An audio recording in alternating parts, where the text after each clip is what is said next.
And welcome back to the last lecture of complete denture. अभी तक हमने 4 part में कंप्लीट डेंचर को देखा है। ये लास्ट पार्ट है कंप्लीट डेंचर का। इसमें हम लोग कॉमन एरर्स और सीक्वेलें देखेंगे और हमारा कंप्लीट डेंचर फिनिश हो जाएगा। शुरू करते हैं। तो हम लोग कहाँ पे हम लोग थे कि अगर हमने पेशेंट को डेंचर इंसर्ट किया और हमें फिर क्या क्या एरर्स दिखते हैं इंसर्ट करने के 1 से 3 दिन बाद, जब हम लोग फॉलो अप ले रहे होते हैं, और उन एरर्स का रीजन क्या होता है। तो जब हमने डेंचर देने के 1 दिन बाद या 3 दिन बाद पेशेंट को चेक किया तो हमने देखा soreness on the crest of the ridge के क्रेस्ट पे सोरनेस थी। ऐसा क्यों होगा? Heavy pressure contact from opposing teeth से हेवी प्रेशर कांटेक्ट के कारण डेंचर वाली जगह पे क्रेस्ट पे सोरनेस आ जाएगी।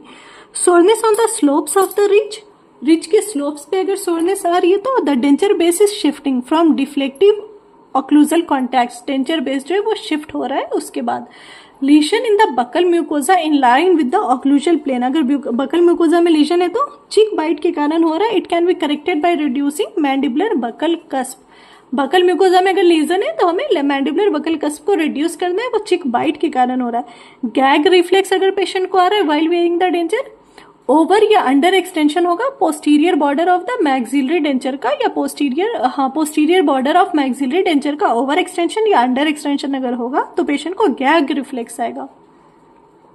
Maxillary denture becomes loose when the patient opens widely. Maxillary denture loose हो जा रहा है जब पेशेंट माउथ ओपन कर रहा है वाइडली। तो क्यों हो गया ऐसा? डिस्टोबकल फ्लेंज होगा ना, is thick and interfering with the coronoid process movement. अगर लूज हो जा रहा है मैक्सिलरी डेंचर तो डिस्टोबकल फ्लेंज जो है वो आपके डेंचर का थिक है और कोरोनॉइड प्रोसेस के मूवमेंट के साथ इंटरफेयर कर रहा है। Maxillary denture becomes loose when smiling. अगर डेंचर लूज हो जा रहा है स्माइल करते टाइम तो excessive thickness or height of the flange in the buccal notch area or distal to it reduce the width of the border of the posterior to the buccal notch। तो buccal notch के में thickness ज्यादा हो जाए या height flange की ज्यादा हो जाए बकल नॉच एरिया की, तो ऐसा होगा कि डेंचर लूज हो जाएगा स्माइलिंग के टाइम। अब हमारा 3 और है, support, retention and stability. Support ability to resist tissue ward movement. Support is ability to resist tissue ward movement. Support, retention and stability. और इसके बाद हम लोग देखेंगे sequelae of wearing of dentures, और फिर हमारा प्रोस्थो हो गया फिनिश सीडी। उसके बाद हम लोग देखेंगे आरपीडी। ठीक है, तो शुरू करते हैं हम लोग। सपोर्ट क्या है? Support is the ability to resist tissue ward movement. Support is the ability to resist tissue ward movement.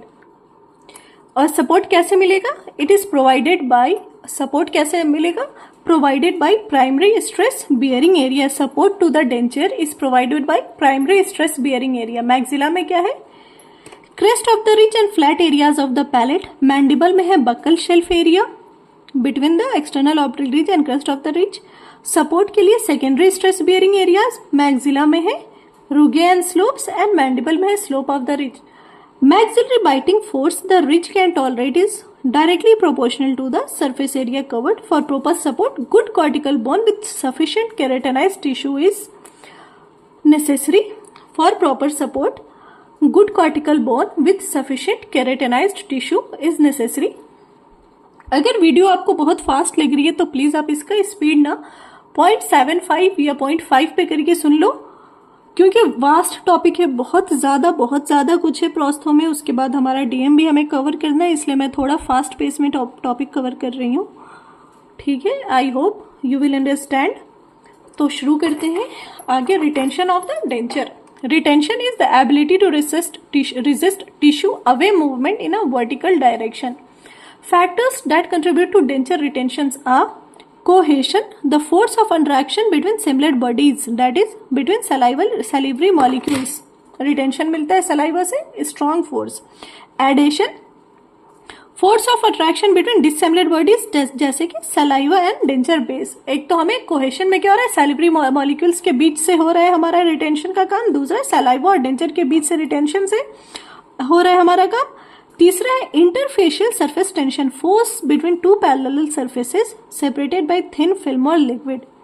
Capillary action, when the space between the denture and the ridge is narrow it will act as a small tube that sucks saliva and distributes it across the denture bearing area to increase retention. When the space between denture and ridge is narrow, it will act as a small tube that sucks saliva and distribute it across the denture bearing area to increase retention. ठीक है, increase retention के लिए सक करेगा और पूरे पे फैलाएगा ताकि स्टिक हो जाए डेंचर आपके रिज में और पैलेट में. Gravity for lower denture opposite होता है, ग्रेविटी के अपोजिट में लोअर डेंचर होता है. Atmospheric pressure when the air is expelled between denture and mucosa, ये सपोर्ट रिटेंशन करवाएगा.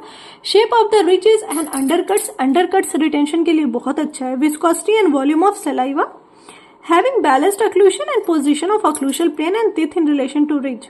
Stability, ability to resist movement in horizontal direction. ये याद रखना है आपको. स्टेबिलिटी और रिटेंशन में हॉरिजेंटल स्टेबिलिटी में हॉरिजेंटल के अगेंस्ट है.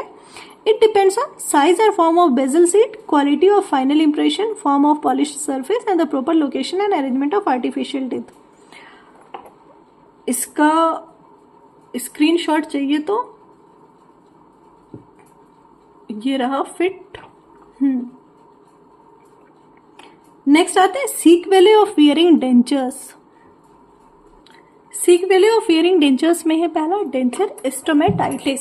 ठीक है, डेंचर स्टोमेटाइटिस क्या है?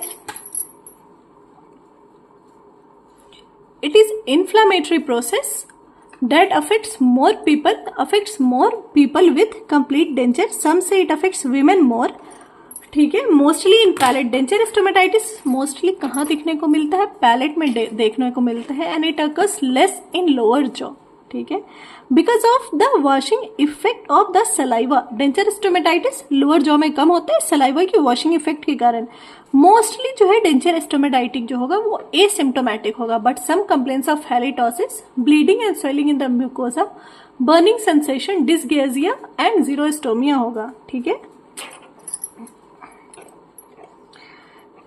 क्लासिफिकेशन क्या है डेंचर स्टोमेटाइटिस का? Newton type 1, Newton type 2, type 1 and 2 and Newton 3. Newton में क्या है? डेंचर स्टोमेटाइटिस के क्लासिफिकेशन में न्यूटन टाइप 1 में क्या कहते हैं? ये लोकलाइज्ड होगा, सिंपल इन्फ्लामेशन होगा, that is pinpoint hyperaemic legion होगा. Newton type 2 of denture stomatitis में क्या होगा? जनरल सिंपल इन्फ्लामेशन होगा. ठीक है, सिंपल होगा, डिफ्यूज इरिदमा होगा.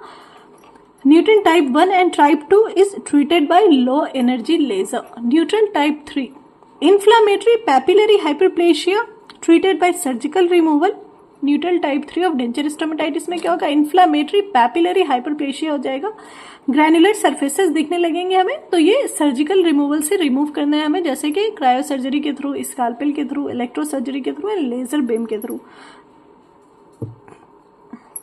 Next sequel is candida stomatitis.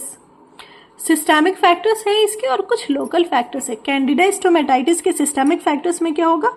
Old age है, डायबिटीज होगा, इम्यून डेफिशिएंसी होगा, मैलिग्नेंसीज होगा, न्यूट्रिशनल डेफिशिएंसीज होगा. लोकलाइज्ड फैक्टर्स में क्या क्या है? Smoking, xerostomia, broad spectrum antibiotics and poor oral hygiene. ये थे systemic and localised factors of Candida stomatitis. Treatment of Candida क्या है? Proper oral hygiene and denture hygiene. Soak the denture in disinfectant. Second is stop smoking and wearing dentures at night. Third is correct ill-fitting dentures. Fourth, antifungal therapy. It is a yeast infection. If it is a yeast infection and did not improve with improved hygiene, then antifungal therapy.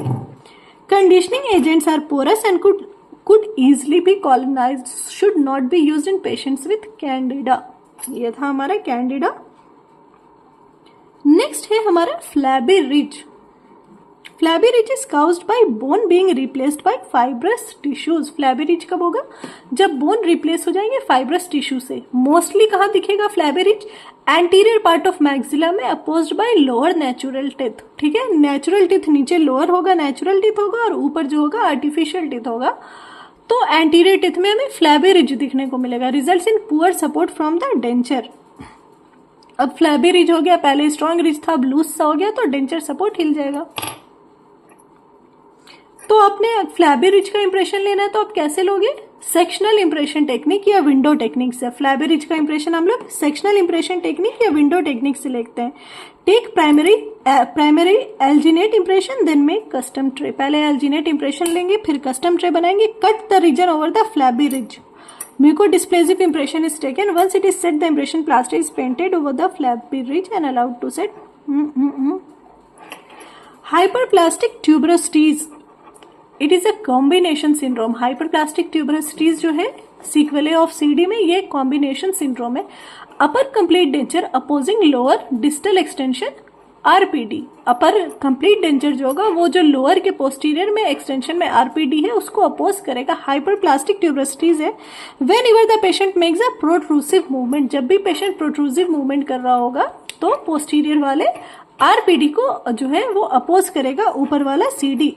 The denture tips anteriorly causing bone resorption of the pre maxilla. इसकी वजह से denture जो है anteriorly आ जाता है and bone resorption होने लगता है.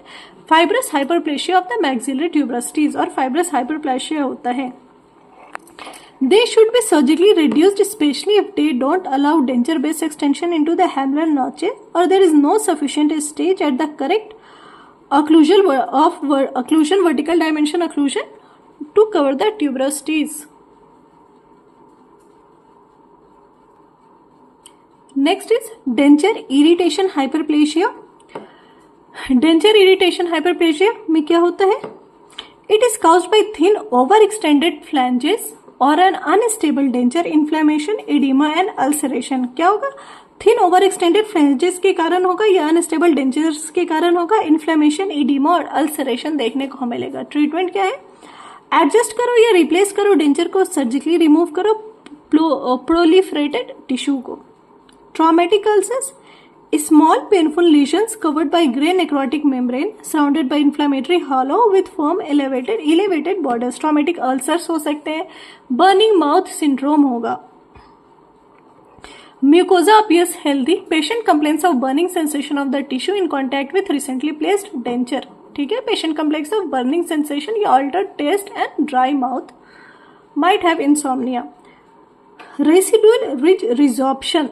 The resorption is dramatic in the first year of extraction. It can be accelerated if you place a poorly adapted CD and improper occlusion. Atrophic mandible होगा. Either bone augmentation करेंगे या deepening of the vestibule करेंगे. Prevention क्या? Retain some teeth in strategic position to act as an over denture abutment of implant supported dentures. Okay, इसमें ना सीक्वेले of complete denture में जो एक इंपॉर्टेंट टॉपिक है जो यहाँ पे नहीं डिस्कस हुआ है वो है विशियस साइकिल. विशियस साइकिल है, उसका कल छोटा सा एक नोट मैं दे दूंगी और नेक्स्ट लेक्चर में बस विशियस साइकिल के नाम से दे दूंगी. Vicious cycle in complete denture वो, और हमारा कंप्लीट डेंचर फिनिश हुआ.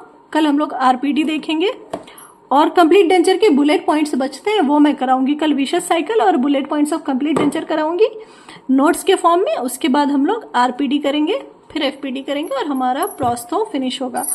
Okay, thank you. CD complete denture हमारा यहाँ पे फिनिश हुआ. बस bullet points and vicious cycle बचता है हमारा. Thank you.